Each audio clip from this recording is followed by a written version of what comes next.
कि देश में रहने वाला कोई भी व्यक्ति, उसका पंजीकृत होना, उसकी पूरी जानकारी समाज और सरकार को होनी ही चाहिए। इस पर लोगों ने विवाद खड़ा किया, लेकिन सरकार अपने निर्णय पर कायम थी। लेकिन कोरोना के इस महामारी के संकट में मैं ये मानता हूं कि सीएए का मामला और भी ज्यादा जरूरी हो गया है। जनता भी इस बात को मानती है और सरकार के इस फैसले का मैं मानता हूं कि वो लोग जो उस समय शायद जिनके मन में कोई खटास रही होगी, वो भी अब इस बात की जरूरत मानते होंगे कि सीएए इस देश में जरूरी है। और इसलिए मुझे लगता है कि तीसरी सफलता है जिस पर हम गर्व करते हैं। 2020 आर्थिक मुद्दों और आर्थिक नीतियों के बदलाव का भी बड़ा वर्ष रहा है। मैं उनके विस्तार में जाना नहीं चाहता, लेकिन जो ऐसे कानून थे जिनकी जरूरत थी उन्हें समाप्त करना, जिनकी जरूरत थी उनको तत्काल लेकर आना, ये सरकार की गतिशीलता की जो पैमाना है वो आजादी के बाद आज तक किसी सरकार में इस गति के साथ में कानून बनाने के काम में कभी ऐसा नहीं हुआ। ये इतिहास बना है। संसद इस बात का की साक्षी है कि जिस गति के साथ में मोदी सरकार के दूसरे कार्यकाल के पहले वर्ष में काम हुए वो ऐतिहासिक है।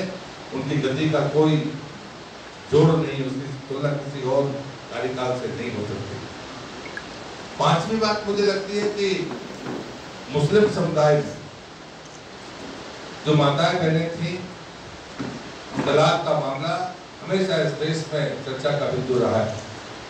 एक समय सुप्रीम कोर्ट में ने जब फैसला दिया था तो उस समय की सरकारें अन्य कारणों से उस परिस्थिति के खिलाफ चली गई, लेकिन आदरणीय मोदी जी के नेतृत्व में 3 तलाक के कानून को समाप्त करना, ये भी इतना बड़ा क्रांतिकारी फैसला है।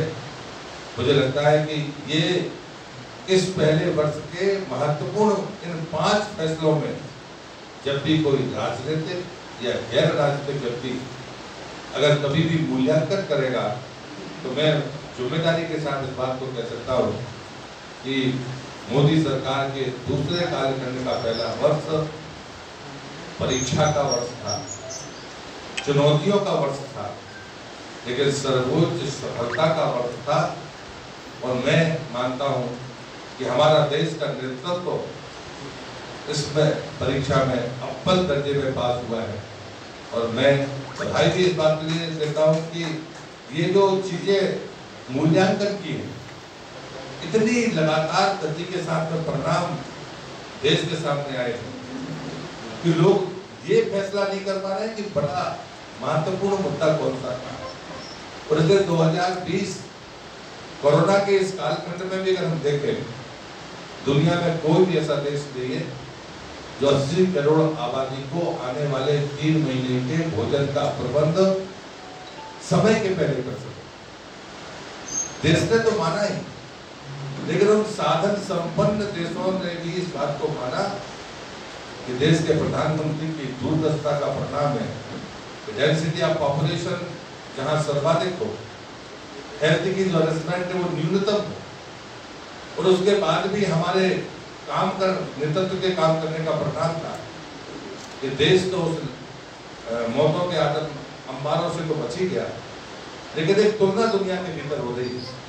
और वो तुलना है कि जिनके पास साधन थे वहाँ लाशों का अंबार रखा हुआ है, हजारों में मौतें वहाँ पर हुई है, लेकिन जहाँ जिसने साधना का मार्ग अपनाया देश के प्रधानमंत्री के नेतृत्व में, वो सघन आबादी के बावजूद भी, कमतर स्वास्थ्य सुविधाओं के बावजूद भी मौतों के आंकड़े को सीमित करने में सफल रहा है। इस बात में मैं एक बात और जोड़ना चाहता हूँ कि शायद कई बार हमारी नजर नहीं जाती है, वसुधैव कुटुंबकम भारतीय संस्कृति का वो प्रबल भाव है जो किसी के बीच में भेद नहीं करता। ये हमेशा करके रहे, लेकिन उसका मूर्त रूप दुनिया ने पहली बार देखा, और उस कारण से देश की जो प्रतिष्ठा बढ़ी है उसका श्रेय पूरी तरह से देश के प्रधानमंत्री को ही जाएगा कि हम जरूरतमंद हैं, आज भी हम जरूरतमंद हैं। एक जरूरतमंद देश, ताकतवर अमेरिका या जरूरतमंद ब्राजील जैसे 160 से ज्यादा देशों को दवाइयां देने में नहीं हिचकिचाता, जिनके पास सामर्थ्य थी उनने किसी देश की मदद नहीं की। हम आज भी जरूरतमंद हैं। हम ऐसे देश नहीं है कि जो 6 महीने घर बैठकर किसी को खिला सके, लेकिन उसके बावजूद भी मैं फिर से रिपीट करता हूँ कि हमने ताकतवर देश अमेरिका को भी दवाइयाँ दी और जरूरतमंद ब्राजील जैसे 160 देशों को भी दवाइयाँ दी।